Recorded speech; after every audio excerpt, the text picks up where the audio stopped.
বন্ধুরা, আজ তৈরি করব শীতের সবজি দিয়ে ছোট মাছ চচ্চড়ি। এখানে আমি পেঁয়াজকলি, সিম, একটা ওলকপি, একটা আলু নিয়ে নিয়েছি। মাছগুলো কেটে লবণ হলুদ মাখিয়ে নিয়েছি, সবজিগুলোও কেটে নিয়েছি। উনুনে কড়াই বসিয়ে দিয়েছি, এবার তেলটা দিয়ে দিলাম। এবার মাছগুলো হালকা করে ভেজে তুলে নেব। ওই মাছ ভাজা তেলে আর একটু তেল দিয়ে দেব ফোড়নে একটু জিরে, দিয়ে দেবো কেটে রাখা সবজিগুলো, দিয়ে দিলাম কাঁচা লঙ্কা চিরা। এবার লঙ্কার সাথে সবজিটা ভালো করে মিশিয়ে একটু ভাজা ভাজা করে দিয়ে দিলাম লবণ হলুদ। এবার দিয়ে দেবো ছোটো বাটির 1 বাটি জল। এবার আমি 5 মিনিট মতো চাপা দিয়ে রেখে দেব।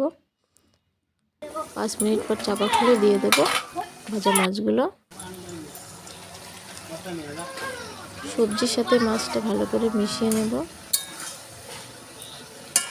সবশেষে দিয়ে দেব একটু ভাজা জিরে গুঁড়ো।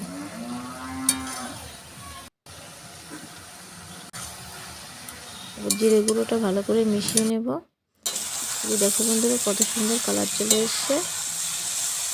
রেডি হয়ে গেছে ছোটো মাছের চচ্চড়ি। টাটা বন্ধুরা, সবাই ভালো থাকবে।